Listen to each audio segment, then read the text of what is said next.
Hello students, दीक्षांत edutech में स्वागत है आपका।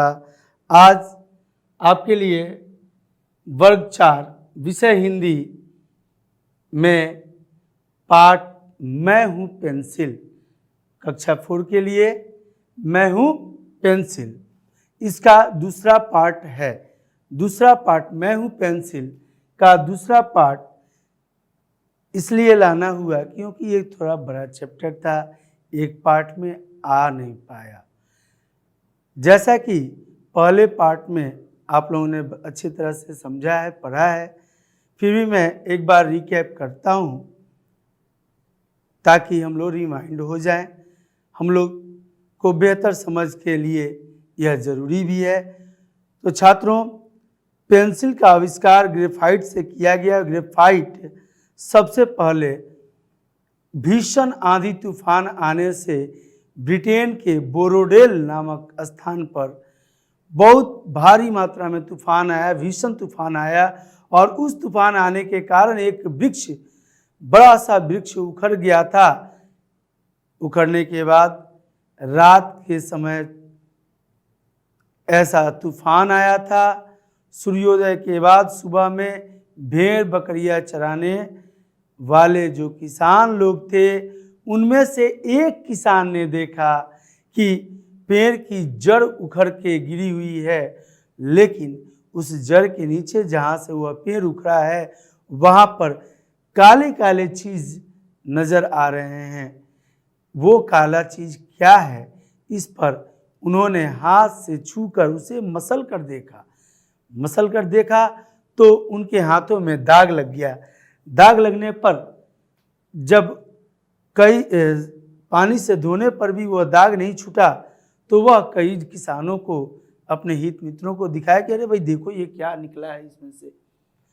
सबने देखा और देखने के बाद से कुछ और न सूझा तो अपनी यह युक्ति बनाई कि चूंकि सबकी भेड़ एक ही जैसी है, भेड़ अदला बदली न हो जाए, इसलिए अपने अपने भेड़ पर अपना अपना एक मोहर लगा दें।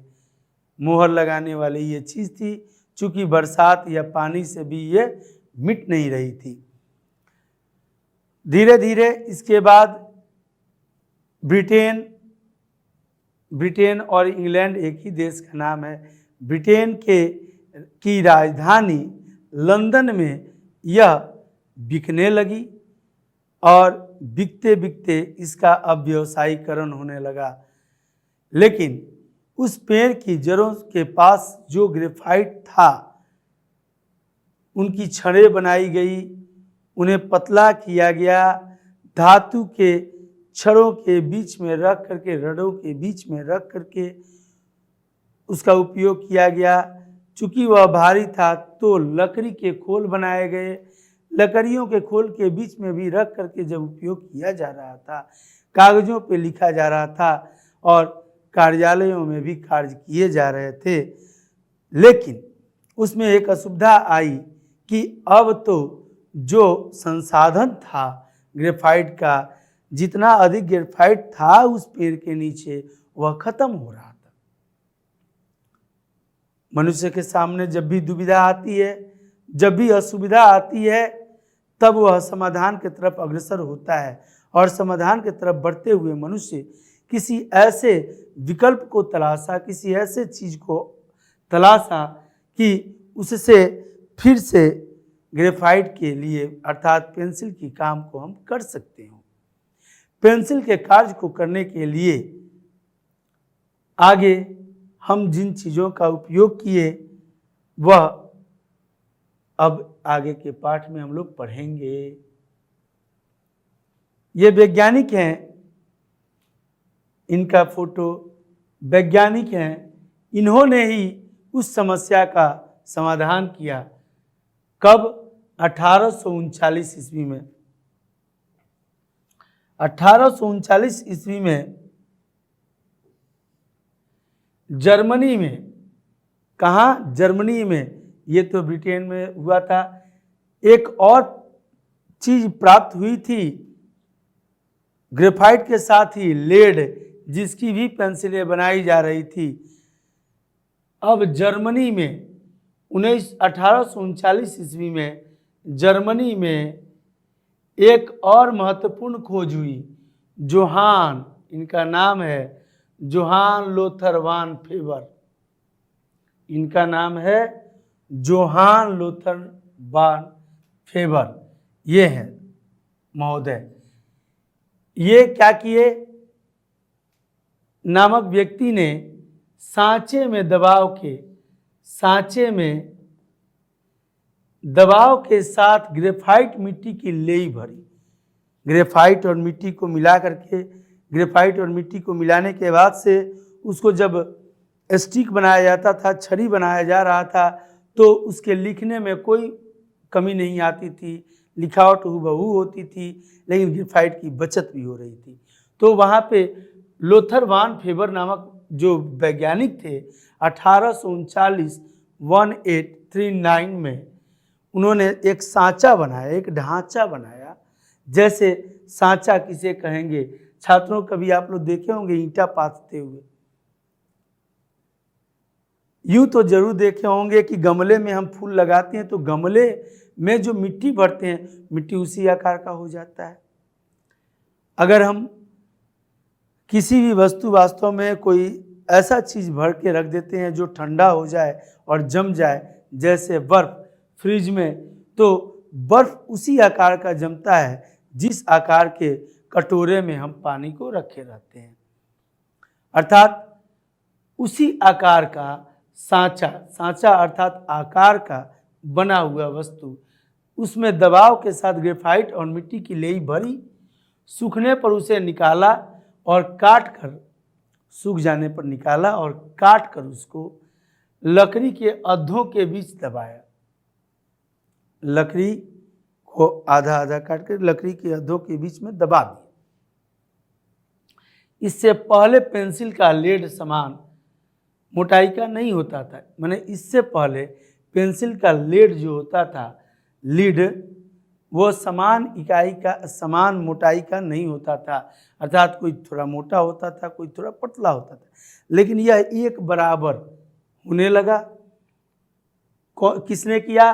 तो 1839 में जोहान लोथर वान फेबर ने, और इसके बीच उन्होंने लगाया।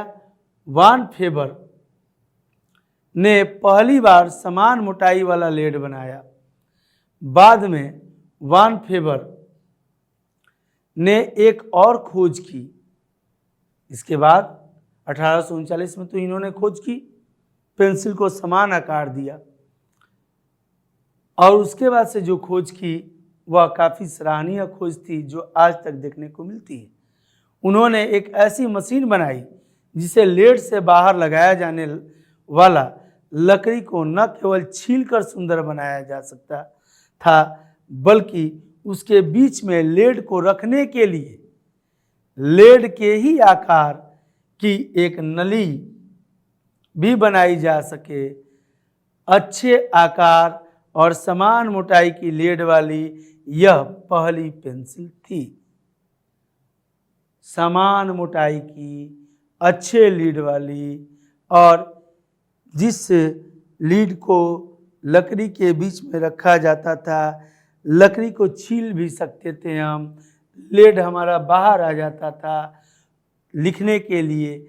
अर्थात आज का जो मॉडर्न पेंसिल दिखाई दे रहा है छात्रों, उस मॉडर्न पेंसिल का प्रारूप इसी महान व्यक्ति जोहान लोथर वान फेबर ने किया था, वो भी 1839 में। छात्रों, उसके बाद तो ये देश विदेश में भ्रमण करने लगा ये पेंसिल। इसके बाद पेंसिल निर्माण के क्षेत्र में एक महत्वपूर्ण खोज हुई। विभिन्न उद्देश्यों के लिए अलग अलग कठोरता के लेड वाली पेंसिलें बनाई जाने लगी।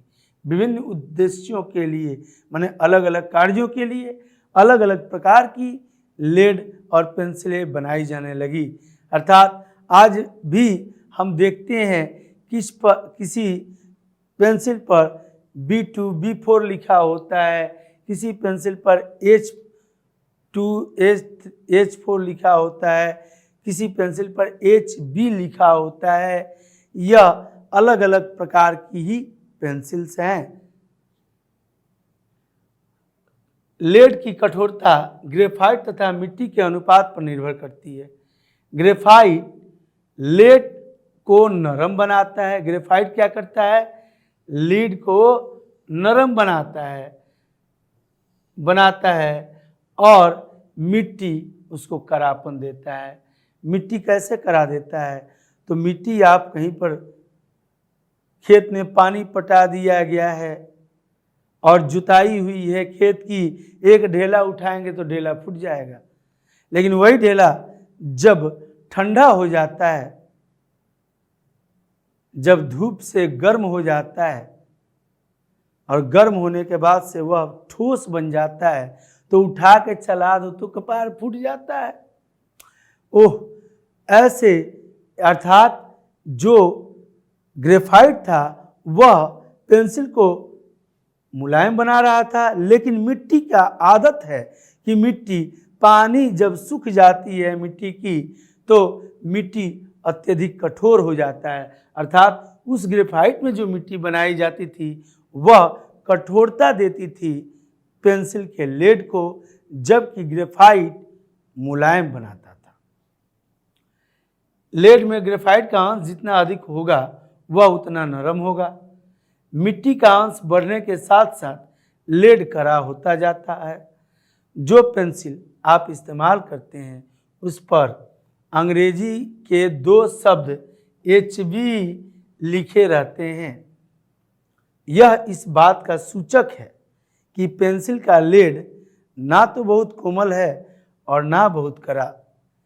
H सूचक है कड़ेपन का, H माने H सूचक है हार्ड, कड़ेपन का, और B सूचक है कोमलता का, मुलायम का।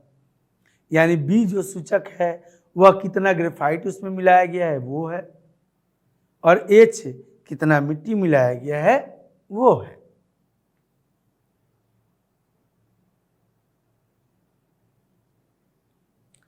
लेड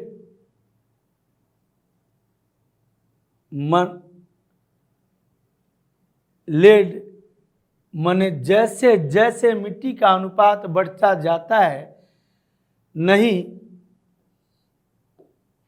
कड़ा होता जाता है। अर्थात लेड ना मिट्टी के अनुपात से, अर्थात जब मिट्टी का अनुपात लेड में बढ़ाया जाता है तो लेड कड़ा होता है, और जब ग्रेफाइट का अनुपात लेड में बढ़ाया जाता है तो लेड मुलायम होता है। H लेड में किस चीज़ का प्रतीक है? तो H मिट्टी का प्रतीक है, चूँकि वह लेड के कड़ापन को दर्शाता है, जबकि B कोमलता का प्रतीक है, अर्थात B ग्रेफाइट को दर्शाता है। बढ़ते हुए कड़ेपन को H के आगे लिखी हुई बढ़ती हुई संख्या सूचित करती है। यानी ये जो लिखा हुआ रहता है यह बताती है कि इसमें क्या ज़्यादा मिलाया गया है, ग्रेफाइट या मिट्टी। यानी H2, H4, H6 ये हार्डनेस बढ़ते जा रहा है, मिट्टी की मात्रा बढ़ते जा रही है, तो H2 में कम है, H4 में ज़्यादा है, H6 में उससे भी ज़्यादा आदि। ठीक उसी तरह लेड की कोमलता B को आगे बढ़ते क्रम में लिखी संख्या B2, B4, B6 द्वारा सूचित किया जाता है। मैं आप तक इस रूप में कैसे पहुंचती हूँ, आइए इसके बारे में बताऊं। पेंसिल स्वयं से अपनी गाथा कह रही है कि यहाँ तक वह कैसे पहुँचती है इसके बारे में वो बताएगी। यह पेंसिल स्वयं से बोल रही है ये अपने बारे में। क्या बोल रही है? तो पहले बनाती है पेंसिल की नली। पहले क्या बनता है? मशीन के द्वारा तो पेंसिल की नली बनती है। नली 2 समान आकार के लकड़ी के अद्धे से बनती है। नली दो समान आकार के, अर्थात दो फांक होता है ना, उसके बीच में एक नली बनती है जहाँ पर लीड को रखेंगे बीचों बीच। अब आकार की लकड़ी अद्धे से बनती है। अद्धे में मशीन से खांचे बनाए जाते हैं और अद्धे में जो नाली बन गई उसमें खांचे बनाए जाते हैं। क्या चीज़ से? मशीन के द्वारा, जिसमें लेड भरा जाता है। ग्रेफाइट और मिट्टी के मिश्रण को धातु की नलियों में डालकर, अब वहाँ नाली बन गई है, उन नलियों के द्वारा उसमें धातु की नली के द्वारा ग्रेफाइट और मिट्टी को मिक्स करके उसमें डाल दिया जाता है। ग्रेफाइट और मिट्टी के मिश्रण को धातु की नलियों में डालकर तैयार किया जाता है। इस लीड को पेंसिल की लंबाई के आकार का काट लिया जाता है और जब उसमें भरते भरते जब पेंसिल के समान लंबाई की हो जाती है तो उसको वहाँ से कट कर दिया जाता है और कट कर देने के बाद ये पूरी की पूरी पेंसिल तैयार हो जाती है। और इस तरह का पेंसिल हमारा बनता है मशीनों के द्वारा, जो कि बीच में नली बनाई गई है और इन्हीं नलियों में इस रंग को मिला करके ग्रेफाइट में डाला गया है, मिट्टी में डाला गया है, जिससे यह न अधिक मुलायम न अधिक कड़ा होते हैं, फिर भी यह अपने काम को बखूबी करके हमें अपने काम के अंजाम तक पहुंचाते हैं। पेंसिलों पर रंग लगाया जाता है तथा निर्माता कंपनी का नाम और लीड के कड़े या नरम होने का संकेत छापा जाता है ना।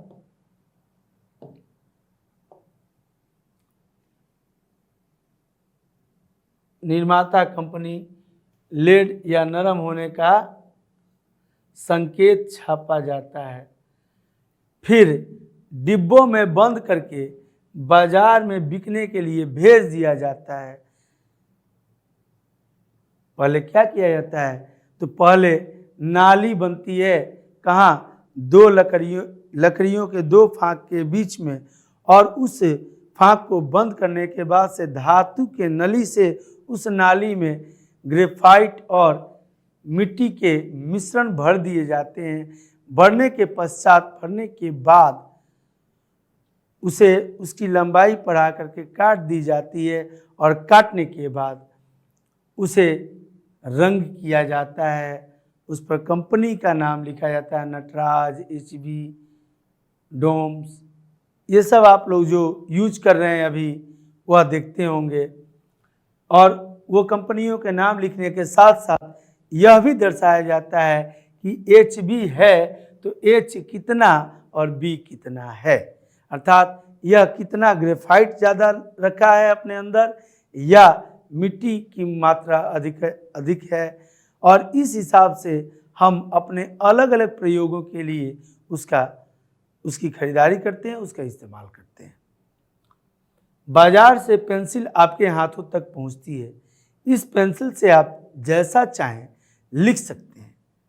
मुझे बनाने में लगी मेहनत को जानकर शायद अब आप बेवजह पेंसिलें नहीं छिलेंगे, है ना। आप बेवजह जो पेंसिलें छिला करते थे वह बेवजह पेंसिलें नहीं छिलेंगे, क्योंकि ये बेवजह पेंसिलें आप जब नहीं जानते थे पेंसिल्स के बारे में तो बेवजह पेंसिल आप छिला करते थे। अब तो आप जान गए हैं बच्चों कि पेंसिल कैसे बना। बताइए, पेंसिल तूफान में मिला, फिर धीरे धीरे आगे बोरोडोल से बढ़ा तो लंदन के बाज़ारों में गया। धीरे धीरे इतने वर्षों में प्रयास करते करते यह ग्रेफाइट इतनी दूरी तय किया कि आपके हाथों तक मुहैया हो रही है। इतना मेहनत, इतने वैज्ञानिक सोच, इतने उपकरण बनाने के बाद अगर हम इसको बर्बाद करते हैं, छिल छिल के फेंकते हैं, कई छात्रों को मैंने भी देखा है, ये गलत है कि नहीं? गलत है। तो गलत बातों को हम क्यों सीखें, जबकि हम जान गए हैं कि कितने मेहनत के बाद इस पेंसिल को हम लोगों ने बनाया है। तो फिर इस पेंसिल को बर्बाद नहीं, बल्कि इस पेंसिल से स्वयं के बुद्धि विवेक को आबाद करना है। इसलिए पेंसिल का उपयोग सही तरीके से करना है, अच्छे जगहों पे करना है और अच्छे के लिए करना है। यही एक अच्छे छात्र की सोच होनी चाहिए। छात्रों, यह पाठ पूर्ण हुआ। आशा करते हैं कि आपको मैं हूँ पेंसिल पाठ बहुत अच्छे से समझ में आया होगा और इसमें आए हुए तमाम प्रश्नों के उत्तर आप स्वयं से देने में अब सक्षम हैं। इसके साथ ही मैं अपना वक्तव्य विराम देता हूँ। धन्यवाद। आपका दिन मंगलमय हो। छात्रों, यह थैंक यू जो शब्द है, यह शब्द कब बोला जाता है ये तो जानते हैं, क्यों बोला जाता है ये भी आप जानते हैं, लेकिन इस थैंक यू शब्द के पीछे कितनी अच्छी मंशा है कि आप जब थैंक यू किसी को बोलते हैं तो उसे कितना अच्छा लगता होगा। अगर आप किसी कार्य के लिए थैंक यू बोलते हैं तो फिर उसका चेहरा ऐसा बन जाता होगा।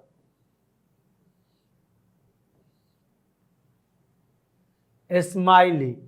अगर आप किसी काम को करने के बाद किसी को थैंक यू नहीं बोलते हैं तो उसका चेहरा ऐसा हो जाता होगा। हमें कैसा पसंद है? ऐसा। वाह, ये पसंद है, ऐसा पसंद है तो हम सदैव अपने चेहरे को भी ऐसा रखें और सामने वाले को भी।